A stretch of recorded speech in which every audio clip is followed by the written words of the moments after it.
الحمد لله نحمده ونستعينه ونستغفره ونعوذ بالله من شرور أنفسنا ومن سيئات أعمالنا من يهده الله فلا مضل له ومن يضلل فلا هادي له وأشهد أن لا إله إلا الله وحده لا شريك له وأشهد أن محمدا عبده ورسوله أما بعد فإن خير الحديث كتاب الله وخير الهدي هدي محمد صلى الله عليه وسلم وشر الأمور محدثاتها وكل محدثة بدعة وكل بدعة ضلالة وكل ضلالة في النار. أعوذ بالله من الشيطان الرجيم. بسم الله الرحمن الرحيم. إنا جعلنا ما على الأرض زينة لها لنبلوهم. وقال تعالى: زين للناس حب الشهوات من النساء والبنين والقناطير المقنطرة من الذهب والفضة والخيل المسومة والأنعام والحرث ذلك متاع الحياة الدنيا والله عنده حسن المآب. قل هل أنبئكم بخير من ذلك للذين اتقوا عند ربهم جنات تجري من تحتها الأنهار خالدين فيها وأزواج مطهرة ورضوان من اللہ واللہ بصیر بالعباد. محترم حاضرین، آج اپنے سماج پر ارد گرد میں اپنے آپ میں ہم نظر ڈالیں تو یہ بات بہت صاف نظر آتی ہے کہ لوگوں کی اکثریت اپنے قول سے، باتوں سے، زبان سے علم والی، شعور اور عقل والی نظر آتی ہے، لیکن جب عملی اعتبار سے جائزہ لیں، غور کریں تو معلوم ہوتا ہے کہ یہاں علم نہیں ہے، جہالت کا غلبہ ہے. شعور اور عقل کی بجائے حماقت اور بیوقوفی کا دورہ ہے. صحیح اور غلط کی تمیز، حق اور باطل کی پہچان جتنی ہے، جہاں غلطیاں ہیں ابھی اسے چھوڑ دیں. جتنی موجود ہے، شعور کی جتنی باتیں کی جاتی ہیں، وہ باتیں ہمارے اعمال میں، ہمارے ماحول میں قطعی نظر نہیں آتی، بلکہ جو شعور اور اچھائی کی باتیں ہم بیان کرتے ہیں، لوگوں کو نصیحت اور مشورے کی شکل میں ذکر کرتے ہیں، وہ خود ہماری زندگیوں میں ناموجود نظر آتا ہے. کیا وجہ ہے؟ اس پر مستزاد اور زیادہ برائی کی بات یہ نظر آتی ہے کہ محسوس یہ ہوتا ہے کہ لوگوں کو اس بات کا احساس بھی اب نہیں رہا. اچھائی اور برائی یا اپنے دل کو تذکیر کے ذریعے سے درست کرنا، اصلاح کرنا، دل کی بیماریوں سے علاج کروانا، اس کا احساس بھی باقی نہیں رہا. اللہ تبارک و تعالیٰ نے قرآن مجید میں جو ایک بات فرمائی اور مشہور ہے، ہم جانتے ہیں، کلا بل ران علی قلوبہم ما کانوا یکسبون، کہ جو یہ کارستانیاں کرتے ہیں، ان کے کرتوتوں کی وجہ سے ان کے دلوں پر زنگ چڑھ گیا ہے، لیکن اس لیے دل کو وہ باتیں سمجھ میں نہیں آتی، دلوں پر وہ اثر نہیں ہوتا جو ہونا چاہیے. اس کی تفسیر میں ترمذی، ابن ماجہ اور مسند احمد کی صحیح روایت آپ نے بارہا سنی. اللہ کے نبی جناب محمد رسول اللہ صلی اللہ علیہ وسلم نے فرمایا کہ جب انسان کوئی گناہ کرتا ہے تو اس کے دل پر ایک سیاہ نقطہ پڑتا ہے. اگر وہ توبہ کر لے، معافی مانگ لے اللہ سے سچی، تو وہ سیاہی، وہ گندگی صاف ہو جاتی ہے. لیکن اگر وہ توبہ نہیں کرتا، مزید گناہ کرتا ہے، تو یہ کالا پن، سیاہی بڑھتے جاتی ہے اور اس درجہ بڑھ جاتی ہے کہ پورا دل زنگ آلود ہو جاتا ہے. اور دوسری آیتوں میں کہا کہ اللہ اس پر مہر لگا دیتا ہے. جب مہر لگ گئی، زنگ پوری طریقے سے چڑھ گیا، تو اب نصیحتیں کام نہیں کرتی، واعظ و نصیحت کے اثرات نظر نہیں آتے، اور انسان کو دل کی سب سے بڑی بیماری قساوت قلبی لاحق ہو جاتی ہے، جو بہت تشویش کی بات ہے. اور پھر اس کا ایک نتیجہ قرآن و حدیث نے یہ بیان کیا کہ جب انسان گناہ کا خوگر اور عادی بن جاتا ہے تو اس کی ایک سزا، جو دنیا میں اور آخرت میں مختلف سزائیں ہیں، ان میں سے ایک بہت بڑی سزا یہ ہے کہ اللہ تبارک و تعالیٰ اب اس کو توفیق سے محروم کر دیتا ہے. توبہ کی توفیق سے، نیکی کی توفیق سے، اچھی باتوں کو قبول کرنے کی توفیق سے محروم کر دیتا ہے. یہ ہماری جو حالت ہے، اسے عذاب کی حالت سمجھنا چاہیے کہ ہم پر قرآن و حدیث کا اثر نہیں ہوتا. جنت و جہنم کے تذکرے سے ہمارے دل پگھلتے اور پسجتے نہیں ہیں. یہ عذاب کی کیفیت ہے.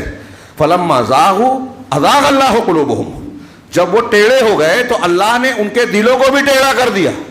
فی قلوبہم مرض فزادہم اللہ مرضا، ان کے دلوں میں روگ ہے، بیماری ہے، لہذا اللہ نے بیماری کو اور بڑھا دیا.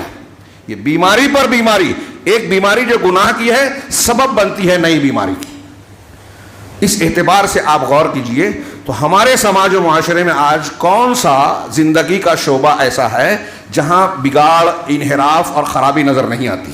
عقائد خراب، اعمال بگڑے ہوئے، اخلاقیات، معاملات، اس میں حلال حرام کی، اچھائی برائی کی تمیز جیسے عملی طور پر ختم ہو گئی ہے. ہر کوئی اپنی خواہشات نفس کا پیروکار نظر آتا ہے. دین کا معاملہ دیکھیں تو کہیں گمراہ فرقے اور افکار ہیں تو کہیں بدعقیدگیاں ہیں. مسلمان تو مسلمان، غیر مسلم کی طرف سے اگر کوئی نیا فکر اور نئی چیز آتی ہے وہ ہمارے اندر سے کچھ لوگوں کو لانچ کر کے ڈالیں یا میڈیا کے ذریعے سے پہنچائیں. مسلمان نوجوان یا نئی نسل آسانی سے اس کو اپنی خوراک بنا لیتی ہے، زندگی کا ایک حصہ بنا لیتی ہے. وہ چیز جو گمراہی کی ہے، وہ چیز جو ہمارے دین کے خلاف ہے. میرے ہاتھ میں کچھ کاغذات ہیں. ایک عرب عالم نے لمبی چوڑی بحث کی اور 12 اسباب بیان کیے کہ نوجوانوں کے اور نئی نسل کے انحراف کے اسباب کیا ہے، بگاڑ کی وجوہ کیا ہے. سب کا تذکرہ نہیں کیا جا سکتا اور جن کا کیا بھی جائے گا وہ تفصیل سے نہیں کیا جا سکتا. ان میں سے ہر ایک موضوع ہے اور اس موضوع کی اہمیت انہوں نے تمہیدی طور سے بڑے شاندار انداز سے بتائی کہ آج ہم دیکھتے ہیں کہ جہاں بگاڑ ہے وہیں اس سے بڑا بگاڑ یہ ہے کہ نئی نسل کی اکثریت یہ سمجھتی ہے کہ ہم بہت صحیح ہیں. ہمیں جو سمجھتا ہے کسی کو نہیں سمجھتا. ہم کچھ بھی کر لیں جنت ہمارے ہاتھ سے چھوٹنے والی نہیں ہے. ہم اللہ رب العالمین کے پیارے ہیں، محبوب ہیں اور اس کے انعامات کے مستحق ہیں، ساری خرابیوں کے باوجود اپنے آپ کو پارسا. یہ اور بڑی سنگین بات ہے. نتیجہ یہ ہے کہ جب آدمی اپنے غلط ہونے کے باوجود اپنے آپ کو صحیح سمجھتا ہے تو اصلاح کا دروازہ بند ہو جاتا ہے. ان اللہ حجب التوبۃ علی کل صاحب بدعۃ، طبرانی کی صحیح روایت ہے کہ بدعتی آدمی کے لیے اللہ رب العالمین توبہ کے دروازے کو بند کر دیتا ہے، اوٹ لگا دیتا ہے. بدعتی دین کا مخالف ہوتا ہے اور وہ اپنے آپ کو اچھا سمجھتا ہے. نتیجہ یہ نکلتا ہے کہ وہ توبہ کی توفیق سے محروم ہے. یہ تمام گناہوں پہ بولا جا سکتا ہے اور یہ ایک بہت بڑا مسئلہ ہے کہ ہم پورے کے پورے بگاڑ میں ڈوبے ہوئے ہوں اور اپنے آپ کو صحیح سمجھ رہے ہیں، مطمئن ہیں. خطرات کا، اللہ کے عذاب کا، اللہ کی وعیدوں کا ہم کو کوئی احساس نہ ہو، خوف اور دہشت نہ ہو. صحابہ کرام، حسن بصری رحمہ اللہ کہتے ہیں کہ مومن کی یہ پہچان ہے کہ نیکیاں کر کے بھی اللہ سے ڈرتا ہے کہ کہیں ایسا نہ ہو کہ اللہ پکڑ لے، میں گناہ کر دوں اور میری نیکیاں قبول نہ ہو اللہ کے ہاں. صحابہ کرام کو دیکھیے، جن صحابہ کرام کو اللہ کے نبی جناب محمد رسول اللہ صلی اللہ علیہ وسلم کی زبان صادق و مصدوق سے جنت کی بشارتیں ملی، وہ ڈرا کرتے تھے کہ کہیں ہمارے اندر منافقت نہ آ جائے، کہیں اللہ تعالیٰ قیامت کے دن پوچھ نہ لے کہ تم نے یہ کیوں کیا. کیا جواب دیں؟ کہیں ایسا تو نہیں ہم نے جو نیکیاں کی اس کا بدلہ دنیا کی نعمتوں کی شکل میں مل رہا ہے، دنیائی میں ہم پا جائیں اور آخرت میں محروم ہو جائیں. یہ آپ پڑھیے عشرہ مبشرہ، دیگر صحابہ کرام کے حالات. وہ نیکیاں کر کے ڈرتے تھے، حضرت حسن بصری کہہ رہے ہیں. اور منافق کی علامت یہ ہے، حسن بصری کے قول میں منافق کی علامت یہ ہے کہ وہ گناہ پر گناہ کیے جاتا ہے اور اللہ سے امیدیں باندھتا ہے کہ میرا بیڑا پار ہو جائے گا، میں کامیاب ہو جاؤں گا، میرا کچھ بگڑے گا نہیں، میں اللہ کا چہیتا ہوں، جیسے یہود کہتے تھے. آپ اور ہم کو جائزہ لینا چاہیے کہ ہم کس خانے میں ہیں. نیکیاں کر کے اللہ سے ڈرتے ہیں یا برائیاں کر کے امید رکھتے ہیں؟ دونوں میں سے کون سا کھانا ہے؟ ہمارے سماج کی حالت ہم غالب طور پر دیکھ رہے ہیں. اب یہ بہت اہم ٹاپک اور موضوع ہے، اس پر باقاعدہ دروس ہونی چاہیے، صرف نوجوانوں کے لیے نہیں، جوانوں، بزرگوں، والدین، سرپرستوں کے لیے بھی بہت سنگین مسئلہ ہے. ہمارے بگاڑ کی ایک جامع بات ایک دو جملے میں اگر کہیں کہ ساری باتوں کو سمیٹ دیا جائے تو یہ کہی جا سکتی ہے کہ ہمارے گھروں میں اور سماج میں اسلامی اور دینی تربیت کا اہتمام ختم ہو چکا. صحیح دینی اور اسلامی تربیت کا فقدان ہے، یا ہے تو بہت ہی کم ہے. اور جو ہے اس کے اثرات کو قبول کرنے والے دماغ اور لوگ نہیں ہیں، گھروں میں نہیں ہیں۔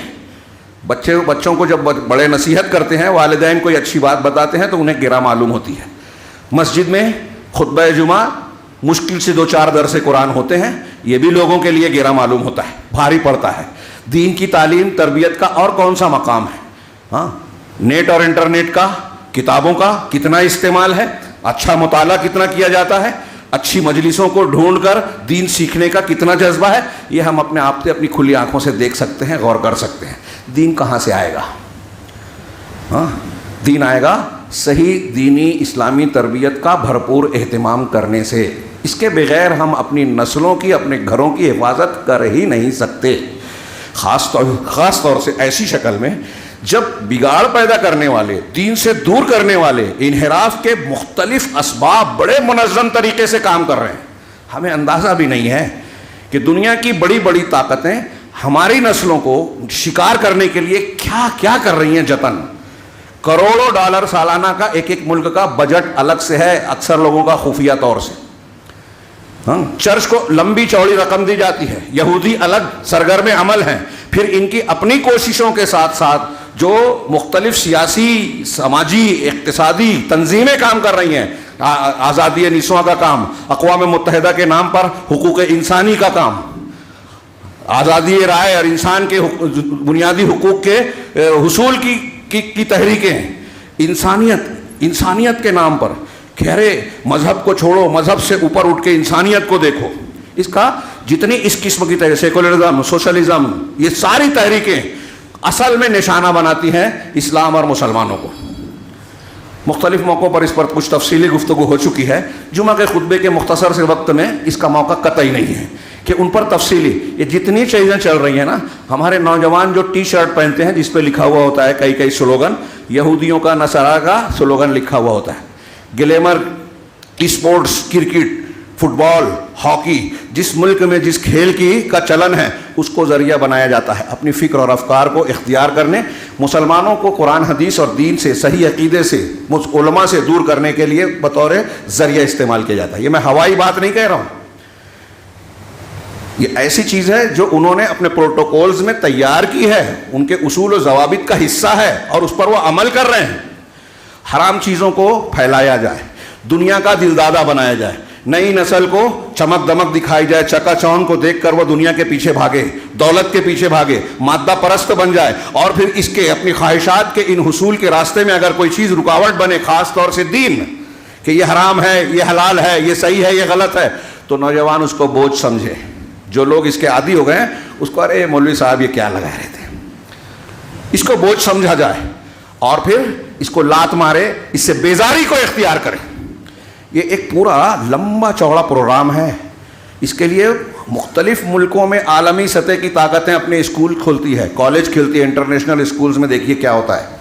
آج ہمارے یہاں ہندو تنظیمیں یہ کام کر رہی ہیں ان کے طرز پر، ان سے تعلیم لے کر، اور مسلم نوجوانوں کو دین سے دور کرنے کا کوئی ایک موقع، نصاب تعلیم ہو، اسپورٹس ہو، سماجیات ہو، معاشیات ہو، کوئی میدان چھوڑا نہیں ہے، فلمیں ہوں، ٹی وی چینلز ہوں، انٹرنیٹ ہو۔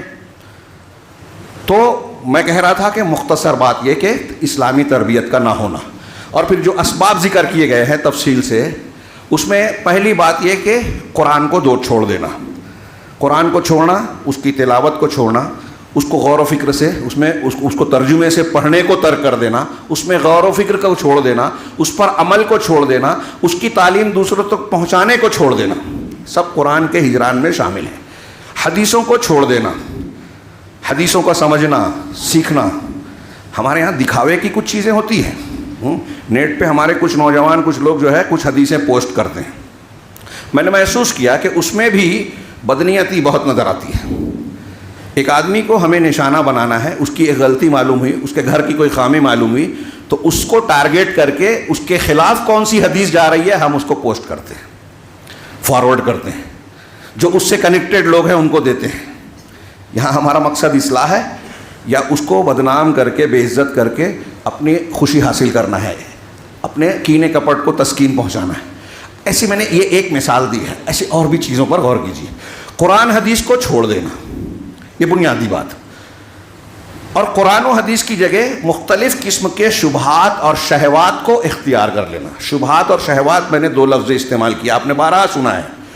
شبہات وہ چیزیں جو اسلام اور دین کے حقائق کے بارے میں انسان کے اندر شکوک و شبہات پیدا کرتی ہے, شک پیدا کرتی ہے, اور اس سے عقیدہ بگڑتا ہے.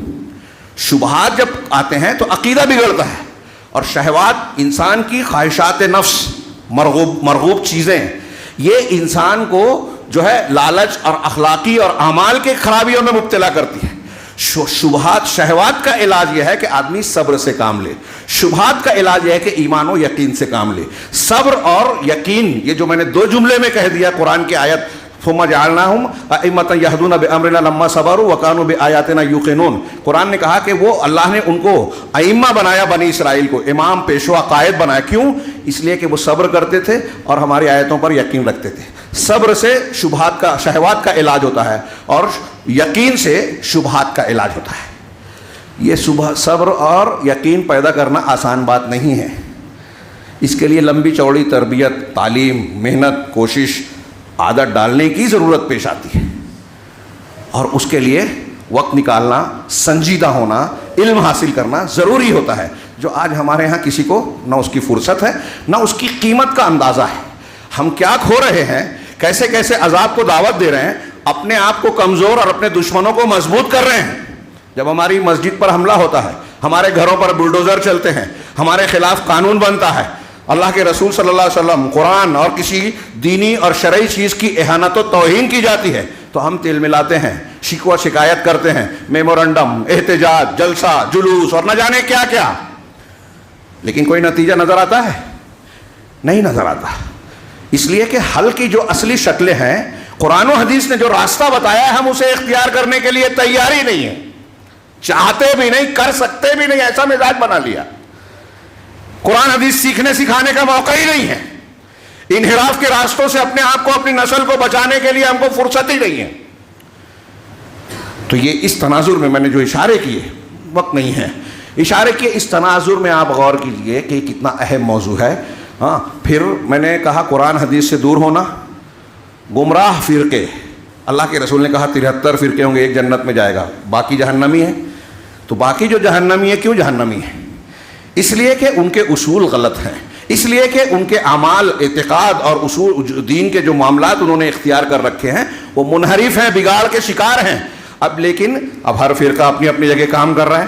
ہمارے یہاں بولتے ہیں اختلاف میں مت پڑو, جو جیسا کر رہا ہے کرنے دو, مطلب جو جہنم کے راستے پہ چل رہا ہے چلنے دو, جو جنت کے راستے پہ چل رہا ہے چلنے دو, اور کسی کو کچھ بولو مت. جہنم کے راستے والا اپنے جہنم کے راستے کو پھیلائے, ہم چپ رہیں. تو یہ فرقہ ضالہ, جو گمراہ فرقے ہیں, یہ انحراف کا بہت بڑا سبب ہے. اور یہ عام طور سے غیر مسلم قوتیں جو ہمارے خلاف کام کرتی ہیں فکر اور عمل کی جگہوں پر, اس کے آلائے کار بنتے ہیں, ان سے بک جاتے ہیں. ہاں, ایسے اور بھی کچھ بنیادی اسباب ہیں. یہاں 2-3 اسباب کو بہت مختصر, جسے ہم معمولی سمجھتے ہیں, اس کو میں تذکرہ کرتا ہوں 12-15 میں سے, ہاں, جو یہاں میرے ہاتھ میں ہیں. ایک سبب ہے نوجوانوں کا, نئی نسلوں کا وقت کا صحیح استعمال نہ کرنا. انہوں نے لمبی چوڑی بات کی. فراغت بہت بڑی نعمت ہے, وقت بہت بڑی, ہماری زندگی ہمارا وقت ہے. یہ وقت چلا گیا, مر جائیں گے, ہمارا موقع ختم ہو جائے گا. چنانچہ اللہ کے نبی صلی اللہ علیہ وسلم کو فرمایا, نعمتان مغبون فیہما کثیر من الناس. ہاں, 2 نعمتیں ایسی ہیں کہ اس کے سلسلے میں اکثر لوگ نقصان میں ہیں, دھوکے میں ہیں. ایک الصحت, دوسرا والفراغ, صحت مندی, تندرستی, بیمار نہ ہونا, اور فراغت, فرصت. ہاں, ہمارے فرصت کے اوقات کا صحیح استعمال ہونا چاہیے. بہت ہی مختصر کہہ رہا ہوں, اگر صحیح استعمال نہ ہوا تو شیطان ہمارے اوقات کو, ہماری زندگی کو کھلواڑ بناتا ہے, جیسا کہ آج ہم اکثر و بیشتر دیکھ رہے ہیں.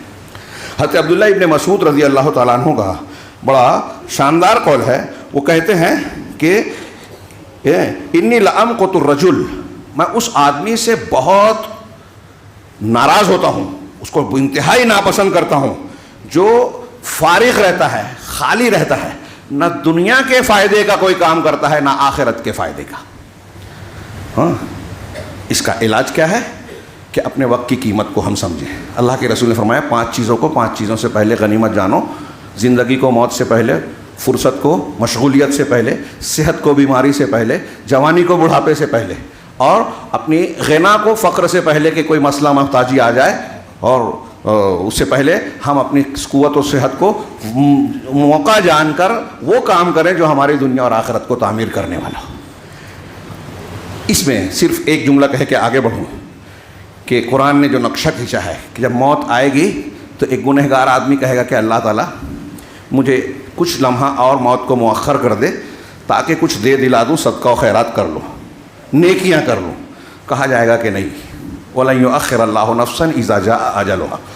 جب کسی کا مقررہ وقت آ جاتا ہے تو اللہ تبارک تعالیٰ کسی نفس کو ایک لمحے کی بھی فرصت اور دیر نہیں کرتا، مؤخر نہیں کرتا. وقت کی قیمت کے لیے سمجھنے کے لیے اس سے زیادہ بہترین کوئی بات نہیں ہو سکتی کہ آپ اور ہم سوچیں کہ جب مرنے لگیں گے تو ہم کو 1 سیکنڈ نہیں ملے گا، 1 سانس زیادہ نہیں ملے گی. تو جو سانسیں ملی ہیں، جو لمحے ابھی ملے ہیں، ہم اس کی قدر و قیمت کو جانیں اور اس کو سمجھیں. دوسرا جو مرض ہے کہ بری اور منحرف صحبت، اچھی صحبت اور بری صحبت ایک پورا ٹاپک ہے. میں نے خود اس پر کئی مرتبہ خطابات کیے ہیں. اللہ کے نبی صلی اللہ علیہ وسلم نے بڑی پیاری مثال دی اچھی صحبت اور بری صحبت کی کہ جب اچھی صحبت میں آپ رہتے ہیں تو عطر فروش کے پاس ہیں جیسے، یا تو آپ اس کا عطر خریدیں گے یا وہ تحفہ دے گا، یا کم از کم اس کی خوشبو آپ کو خوش کرے گی، آپ کو مشام جاں کو معطر کرے گی. کچھ نہ کچھ فائدہ ہوگا. ایسے ہی اچھی صحبت میں آپ اچھے علماء، نیک لوگوں کے بیچ رہیں گے، کچھ نہ کچھ فائدہ ہوگا. آپ خود نیکی کریں گے. جب وہ نماز پڑھنے جائیں گے تو آپ کو بھی جانا پڑے گا. وہ قرآن حدیث کی بات کریں گے تو آپ کا علم بڑھے گا. آپ ان سے نہیں بھی پوچھیں گے تو کچھ نہ کچھ اچھی باتیں سننے کو ملے گی، جاننے کو ملے گی، نصیحت ہوگی، ایمان تازہ ہوگا. غفلت و گمراہی والی باتوں سے محفوظ رہیں گے، غیبت و چغلی سے محفوظ رہیں گے.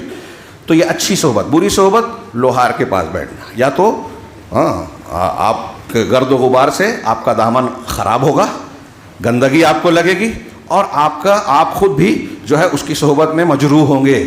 برے لوگوں کے ساتھ رہنے کا انجام برا ہی ہوگا. کچھ نہ کچھ اثر، یہ متعدی بیماری کی طرح ہے. بری صحبت میں برائی کے اثرات انسان کو ایسے لگتے ہیں جیسے متعدی بیماری، چھوت کی بیماری کہہ لیجئے. وہ ہے نہیں ہے، ایک دوسری بات ہے، اس سے زیادہ خطرناک ہے. آپ اندازہ لگائیے، ایک نبی کی بیوی، حضرت لوط علیہ السلام کی بیوی بری صحبت میں پڑ گئی، تعلقات قوم سے ہوا، ان کی برائی میں تو نہیں گئی لیکن ان کی برائی میں مددگار بن گئی. فرشتے آئے خبر کی قوم کو، 2 خوبصورت لڑکے آئے ہیں. جب قوم پر عذاب آیا، پتھروں کی بارش ہوئی، تو اللہ تعالیٰ نے، فرشتوں نے حضرت لوط اور ان کے گھر والوں کو کہہ دیا کہ تمہاری بیوی نہیں جا سکتی، وہ ہلاک ہونے والیوں میں سے ہے، اور وہ بھی ہلاک کی گئی. نبی کی بیوی ہوتے ہوئے بری صحبت کا اثر. لوگ کہتے ہیں ابو طالب کو آخری وقت میں اللہ کے رسول اللہ کلمہ پڑھا رہے تھے، ابو جہل اور اس کا ساتھی کہہ رہا تھا باپ دادا کے دین سے پھر جاؤ گے کیا؟ نہیں توفیق ملی. یہ بری صحبت کا ایک اثر. نبی کے چچا ہیں، سچ مان رہے ہیں، قبول کرنے کی توفیق نہیں ملی. اچھی صحبت کا اثر آپ دیکھیے، اصحاب کہف کا کتا ہے، شریعت کا مکلف نہیں ہے، لیکن جب اللہ تبارک و تعالیٰ نے ان کو کراماتی طور پر لمبی نیند دی تو اس نیند کا حصہ کتے کو بھی ملا، کتے بھی صاحب کرامت ہو گیا اچھی صحبت کے نتیجے میں. ہم اس کو غیر ضروری سمجھتے ہیں. وقت نہیں ہے کہ میں اس کی تفصیل پر جاؤں. ہمارے یہاں اس کا علاج کرتے ہوئے ہمیں خود اور والدین، اساتذہ، ذمہ داروں کو اس پر بہت توجہ دینا چاہیے کہ ہمارا بچہ وقت کس کے ساتھ گزارتا ہے. مشرک کے ساتھ گزارے گا تو شرک کا گرد و غبار آئے گا، بدعتی کے ساتھ وقت گزارے گا تو بدعت کے اثرات آئیں گے. حرام خور، جوئے باز، شرابی، چغلی غیبت کرنے والے جو اس کے عادی ہیں، اور ایسی کوئی بھی وہ برائی اور گناہ میں اگر ملوث ہے، ان کے بیچ رہتے رہتے اگر وہ برائی نہ بھی اختیار کرے تو اس برائی کا احساس کم ہو جائے گا، اور احساس کم ہونے سے ہی آدمی پر چلا جاتا ہے. آپ دیکھیے جب کوئی برائی نہیں آتی، جب تک لوگ اسے عمومی طور سے نکارتے ہیں، برا مانتے ہیں، تو لوگ اس کو قبول کرنے میں، اختیار کرنے میں شرماتے ہیں، چھپ چھپا کے کرتے ہیں کرنے والے بھی. لیکن جیسے جیسے وہ عام ہوتی ہے تو لوگ پھر اس میں بے درے آگے بڑھ جاتے. ہمارے شہر میں ہم نے بچپن میں دیکھا کہ ٹی وی لوگ لاتے تھے تو گھر نہیں لاتے تھے, آفس میں, کلب میں, فلاں اور فلاں جگہ رکھتے تھے. ایک جگہ ہوتا تھا, کئی جگہ کے لوگ جا کے دیکھتے تھے. ہاں, اس وقت یہ عالم تھا. آج کیا عالم ہے؟ تو اچھی اور بری صحبت کا اس کا اثر عقائد پر بھی پڑتا ہے, اعمال پر بھی پڑتا ہے. یہیں آگے کا ایک نقطہ ہے, میں اس کو الگ سے ذکر کر رہا ہوں. ایک یہ کہ ہمارا بچہ جہاں زیادہ وقت گزارتا ہے نا, اس کے اثرات قبول کرتا ہے. اور اس میں ایک چیز ہے, بری صحبت سے جوڑ دیجئے, کہ وسائل اعلام, ذرائع ابلاغ, سوشل میڈیا, نیٹ, فیس بک اور انٹرنیٹ, اس میں ٹی وی چینلز کو جوڑ لیجئے. یہ ایک پورے خطبے کا تقاضا کرتا ہے یہ موضوع. اس کا, فلموں کا, انٹرنیٹ کا آج کے سماج پر سب سے زیادہ اثر نظر آتا ہے, نئی نسل پر خاص طور سے. کپڑا پہننے میں, بالوں کو سنوارنے اختیار کرنے میں, کون سی چیز کھائیں گے, کیا پسند کریں گے, ہاں, ان سارے معاملات میں فلمیں, نیٹ, ٹی وی چینل کا مرد اور عورتوں دونوں پر انتہائی گہرا اثر نظر آتا ہے. اور آپ کیا سمجھتے ہیں, کیا اس تاثیر کو دشمنان دین اور دنیا کے معاملات کو چلانے والے نہیں سمجھتے؟ سب سے زیادہ سمجھتے. ہمارے یہاں پہلے سے بولا جاتا ہے, یہ جو جمہوریت کا کھڑاک چلایا جاتا ہے پوری دنیا میں, جمہوریت, ہاں, آزادی رائے, اس میں کہتے ہیں کہ میڈیا یہ جمہوریت کا چوتھا ستون ہے.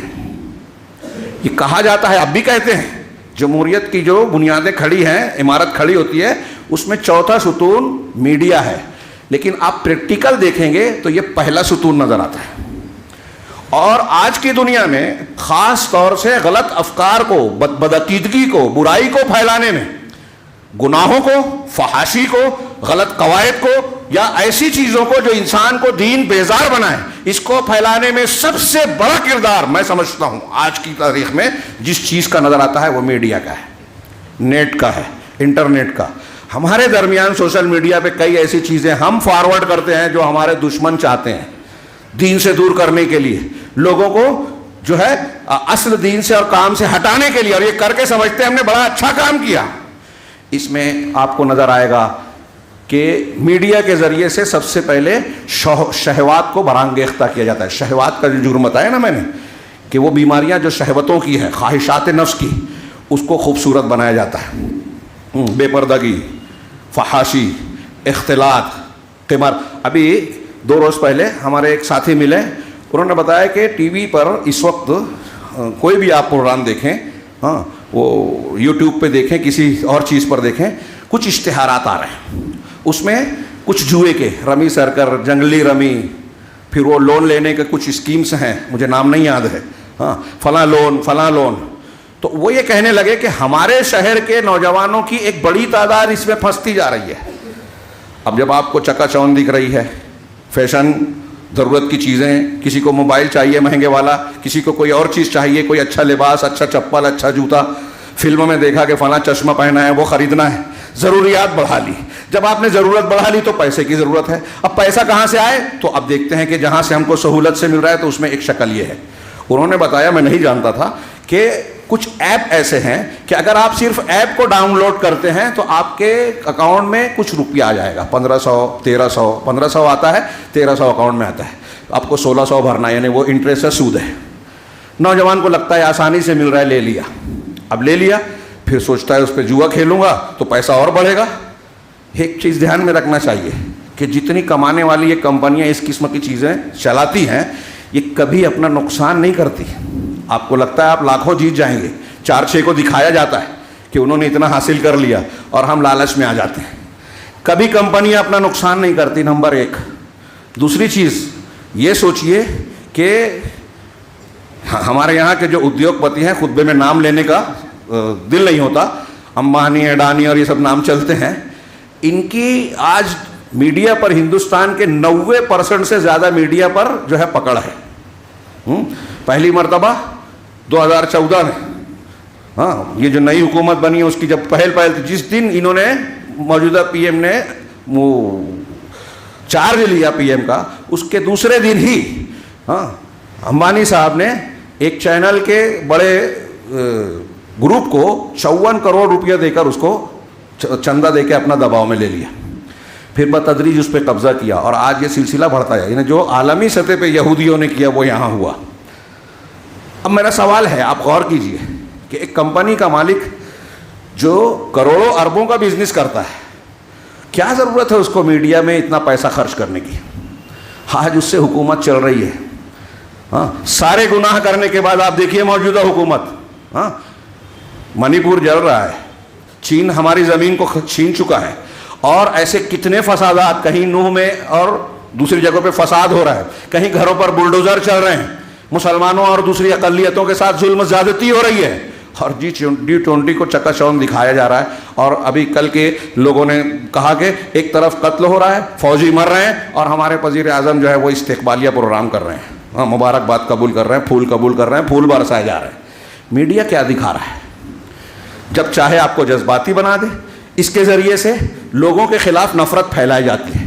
ہاں، قوموں میں نفرت، آج ہم دیکھ رہے ہیں مسلمانوں کے خلاف نفرت کتنی عام ہو چکی ہے. جگہ جگہ آپ سفر کریں تو آپ کو نظر آتا ہے ہجومی تشدد آسانی سے ہو جاتا ہے، ایک مسلمان پر حملہ آسانی سے کیا جاتا ہے، اور سرکاری ملازمین تک کا یہ معاملہ ہے کہ انہیں اس بات کا ڈر ہی نہیں ہے کہ مسلمان کو ماریں گے تو کوئی چارج ہوگا، کوئی جو ہے ہمارے خلاف ایکشن ہوگا، آسانی سے بچ جاؤں گا، بلکہ ترقی ملے گی. ہم دیکھ رہے ہیں یہ عذاب کی شکل نہیں ہے. ہماری کیا وقت ہے؟ خوف دہشت میں عام انسان تو چھوڑیے، میں کبھی یہ بات بار بار کہہ رہا ہوں، ہمارے خاص لوگ، لیڈران، کس لیڈر سطح کے لوگ بھی جو ہے خوف اور دہشت میں جی رہے ہیں کہ کب کون سا قانون بنے، کب ہم پر پابندی لگ جائے. نیا قانون بن گیا بغیر کسی تحقیق کے ہم کو اندر ڈال دیا جائے گا. سال بھر تو ابھی کیس بورڈ پر آئے گا ہی نہیں، کوئی بھی محفوظ نہیں ہے. یہ میڈیا کے ذریعے سے ساری خرابیوں کو اچھا بتایا جاتا ہے. چوریاں ہیں، ڈکیتیاں ہیں، جان مال عزت و آبرو محفوظ نہیں ہے، فساد ہے، نہ جانے کیا کیا ہے. لیکن میڈیا میں تصویر یہ ہے کہ بہت کام ہو رہا ہے، ترقی ہو رہی ہے. ہاں، ترقی کی شرح اتنی زیادہ بڑھ رہی ہے. نفرت پھیلائی جاتی ہے، نفرت مسلمانوں کے خلاف، مسلمانوں میں نفرت دین کے تعلق سے، مسجد کے تعلق سے، قرآن حدیث کے تعلق سے، علماء کے تعلق سے. اس کو آپ معمولی بات نہ سمجھیں.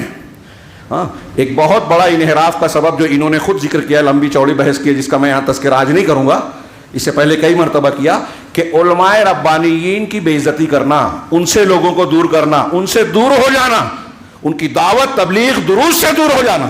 آج آپ کو ملیں گے ایسے لوگ جو آپ کو کہیں گے کہ یہ درس و تقریر سے کیا ہوتا ہے، اس سے کیا ہوتا ہے.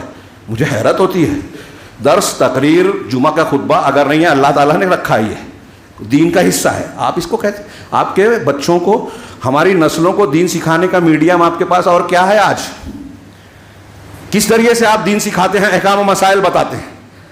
آپ کے پاس اتنا ٹائم ہے نہیں کہ تربیت کریں. اور اگر کوئی درس دے رہا ہے، تقریر کر رہا ہے، تو آپ کو اس کی بھی اہمیت نہیں ہے. اپنے بچوں کو یہ پڑھا رہا ہے کہ اس کی ضرورت نہیں ہے. کس کی ضرورت ہے؟ موبائل کی، رمی سرکل میں جوا کھیلنے کی، سودی قرضہ لینے کی. آپ اس میں پھنس گئے تو انہوں نے بتایا کہ اس میں پھنسنے کے بعد آپ کی ساری، آپ سے ٹرم اور کنڈیشن کی حمایت کر لیتے ہیں، آپ الاؤ کر دیتے ہیں.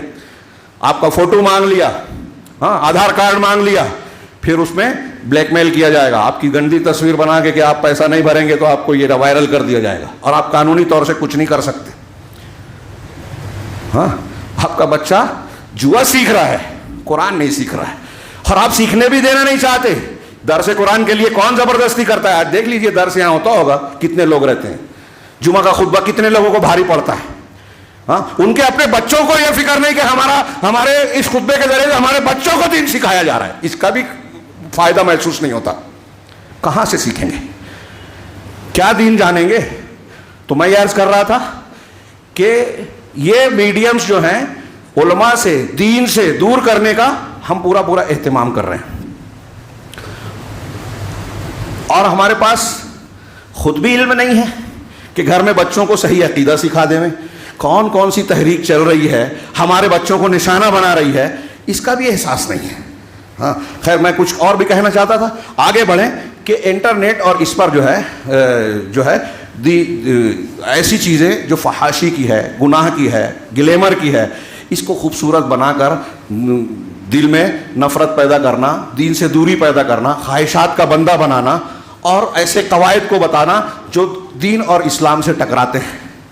اسلامی احکامات کو نشانہ بنانا، پردہ، چار شادی، طلاق اور ایسے کئی احکامات ہیں ان کو پوری دنیا میں رہ رہ کے ٹارگٹ کیا جاتا ہے, الجھایا بھی جاتا ہے, اور ہمارے پڑھے لکھے قوم میں, طبقے میں احساس کمتری میں ڈالا بھی جاتا ہے.